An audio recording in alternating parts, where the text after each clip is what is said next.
This is video 13 of Advaita Vedanta, non-dual monism, as taught by Sri Ramana Maharshi. We are looking at the topic of rebirths. What does Bhagavan have to say about rebirths? Bhagavan lived up to 71 years. He shed the body at his age of 71. And at his age 68, he wrote the last of his writings called Ekatma Panchakam. 5 verses on that one reality. Ek means single reality, which is Brahman. In that he says, having forgotten our true nature, treating this body as I, real I, and having taken countless births, when one realizes one's true nature, it is equal to seeing this process of birth, rebirth, countless birth as nothing else than a dream. Like how when we wake up from a nightmare or a happy dream, and later we realize, it is insubstantial, there is no reality to it. It was only a dream. That is how we will feel or realize when we wake up from this dream of appearance on this earth. So, this is not a matter of faith. See, man is a product of conditioning, be it in the transactional world or even when it relates to spirituality. Man lives by his own conditioning only. Whatever he is conditioned into, that is what he believes. And belief is so strongly entrenched and deep-seated in us that it is very difficult for us to adopt another point of view. Advaita Vedanta, non-dual monism, is very, very radical, especially for those people who are deeply entrenched in other faiths. If we give value to this transactional reality as being some reason for all this happening, then we get stuck there. Because Bhagavan, if you go and tell him that there must be a reason for all this ego development, for all this worldly phenomenon, he would not talk about it. He would simply say, who is saying this? He would first say, find out who says this, and then we'll see if we need to address this topic at all. That's what he would say. As I said, there are two camps. On one side of the camp A, there are people who are not enlightened, who are seekers. They are full of questions and doubts. And there is a camp B. There are enlightened beings. They have only answers and no questions at all. See, if we are not ready to abandon lock, stock and barrel the ego, the psychological sense of I, the bodily sense of I, then we cannot move to ultimate reality. Because the willingness to give up this ego is the first criterion of enlightenment, the first test, the first prerequisite of enlightenment. If we want to still cling to this I thought, this scheme of things that we see in the transactional world, then we will get stuck. Sri Bhagavan says that we, after leaving the body, we still are alive in the form of the Antakarana. What is called Antakarana is inner instrument. All the memories plus the intellect, everything remains in a capsule form. Assuming this is the Antakarana, inner instrument, after having shed the body. He says it is still there, it sits on the Sat. Sat is what? Pure existence, not existing things. You go on reducing existing things, the whole universe. Finally, what is left is only pure existence, not existing objects.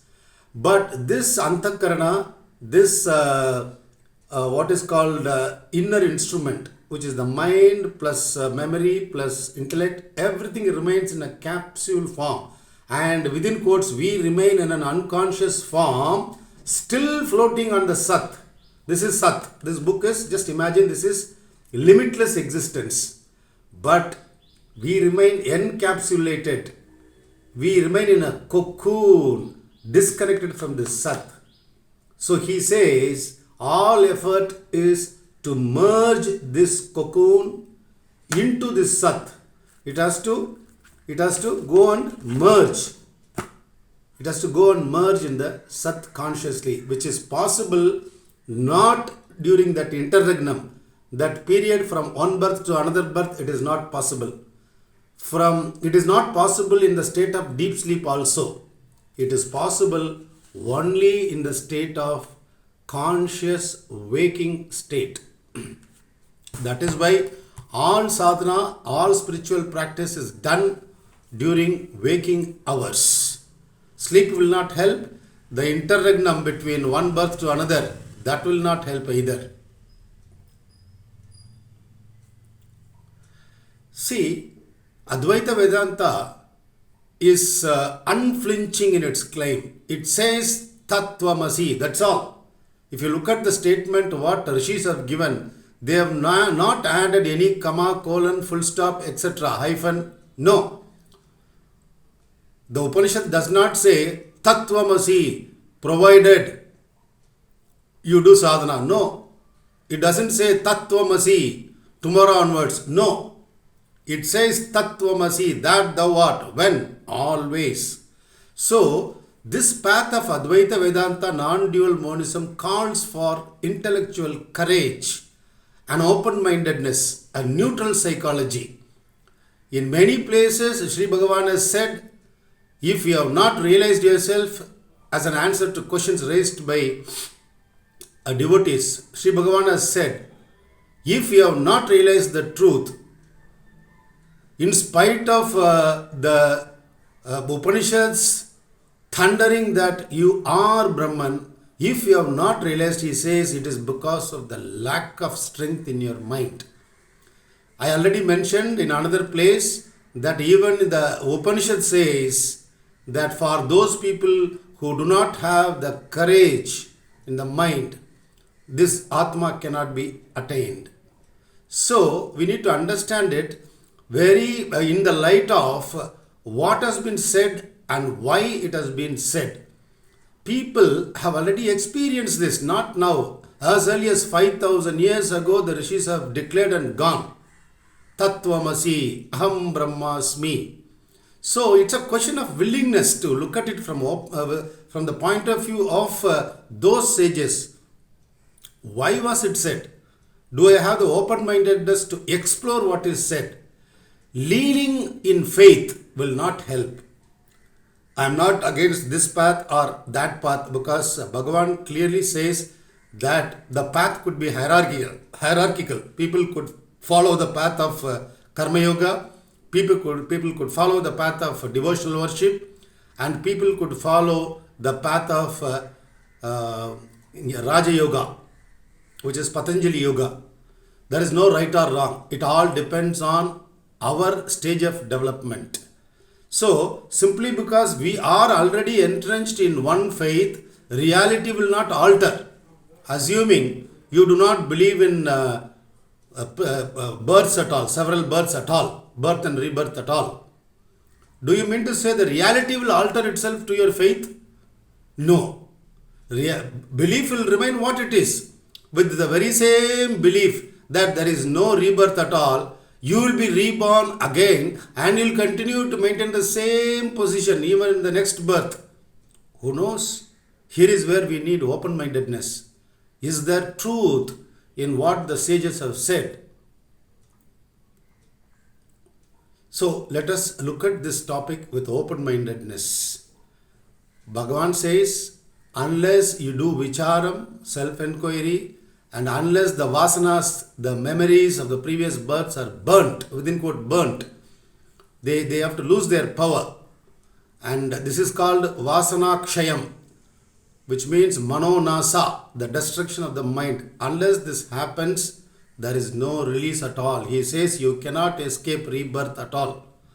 So, We have to proceed very cautiously with open-mindedness and courage, and we have to give importance to sadhana, practice. Without practice, all that we have gathered is simple intellectual knowledge, which is not realization at all. Any amount of study of the Upanishads or other books is not going to release us from this prison of birth and death, this trap of samsara. We have to do sadhana, and the highest sadhana is self-enquiry. That's what Bhagavan taught. Who am I? Am I this body, mind alone? Which is it that says that I am this body? That is one central thought, I thought. Of all the thoughts, the I thought is the central thought, the root thought, which defines us as this body. And in fact, it might sound funny. What really reduces itself to this capability and size of the body is that limitless Atman itself. You, within quote, Atman, Brahman, you alone are reducing yourself to the state of a mind, and you are struggling. As Alan Watts said, a philosopher, I think he lived in America, he said, God, the infinite existence, consciousness, bliss, was bored. He wanted, because he was one, so he wanted to have some companions to play with. So he created the world and other human beings, animals, trees, plants, etc. And God, being God with 100% capability, he created, within quote, other beings in such a way that he really forgot himself. Now you and I are that God seeking the God, the original God. So it is a question of downward transformation and upward transformation. We can call it that way. Because Bhagavan would never accept, he would ask, are there two eyes for one eye to know the other? See the insistence. One only exists. That is the final conclusion of the Upanishads and the Vedas. One only exists, and it appears as God and world and the individual beings. So who am I? Am I this individual being? Is my capability only limited to the capabilities of this body, mind and intellect? Is my knowing limited only to the intellect of this body, mind? Or am I the vast, infinite existence, consciousness, bliss? What am I really? This inquiry has to be kept up. If we do not examine, if we do not question, nothing else will happen. We are going to take n number of births, and death, old age is not something new to us at all. As Sri Bhagavan says, we have taken countless births, having forgotten our true nature, having been identified with this body, we have taken countless births. So, young age or middle age, old age, and death is not something new to us. We have seen it, experienced it in n number of births, countless number of births. So if we are going to give importance to this senility, old age, we will continue to do it. No other harm will happen. The drama will continue. We will not get a release from this cycle of birth and death. Let us think about it.